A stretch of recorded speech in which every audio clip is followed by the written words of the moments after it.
Sugatan ng isang babaeng nakaladkad lang sa kalsada matapos siyang naglalakad lang pala sa kalsada matapos siyang kaladkarin ng riding in tandem na humablot sa kanyang bag. Nahuli po ang pangyayari. Panoorin natin itong pagtutok na ito ni Susan Enriquez. Makikita sa CCTV ang isang babae na naglalakad sa gilid ng kalsada sa Pedro Hill, Maynila nitong linggo ng umaga. Ilang sandali pa, may dumating na dalawang nakamotorsiklo. Biglang hinabot ang kanyang bag. Ang babae, hindi binitawan ang kanyang bag kaya nakaladkad ng ilang metro habang patuloy sa pagharurot ang mga suspect. Ilang sandali pa'y tuluyan ang naagaw ang bag at tumakas ang mga suspect. Ang biktimang si Acelina Sarion, nagtamo ng mga sugat sa bewang at hita, gasgas sa tuhod, balikat, siko at likod. Sa tindi ng kirot, hindi na raw siya halos makatulog.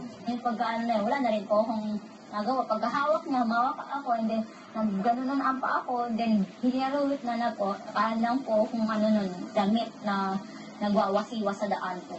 Sadya raw hindi niya agad tinitawan ang bag dahil laman nito ang pinaghirapan niyang pera. Pero nang malayo na raw ang pagkaladkad, bumitiw na siya.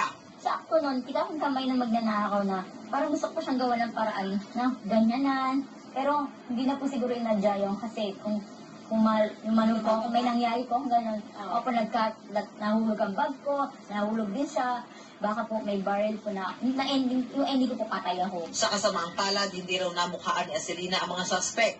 Patuloy naman ang ginagawa investigasyon ng NPD Station 5 para matukoy ang mga suspect, kasabay ng paalala sa publiko na laging maging alerto. Susan Enriquez, Nakatutok, 24 Oras.